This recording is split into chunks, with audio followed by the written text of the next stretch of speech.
السلام علیکم دوستانو. نړیوال جام ته د چمتووالي په مخه د ملي لوبغاړو روزنیز کیمپ پیل شو. د افغانستان کرکټ بورډ له لوري په ننګرهار ولایت کې د راتلونکي شلوریز د نړیوال جام لوبو لپاره د غوره چمتووالي په مخه روزنیز کیمپ پیل کړ. یاد کیمپ په 10 ورځې دوام وکړي چې د ملي روزونکو تر روزنې لاندې به د لوبغاړو د تکړښت برخې ترڅنګ د توپوهنې، توپاچونې او ډګر ساتونې برخو کې خپل تمرینات ترسره کړي.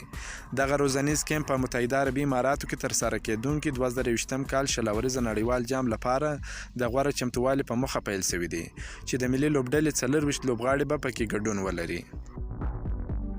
یاد کیمپ به د روانې سپټمبر میاشتې له 14مې نیټې څخه پیل د همدې میاشتې تر 26مې نیټې پورې به دوام وکړي.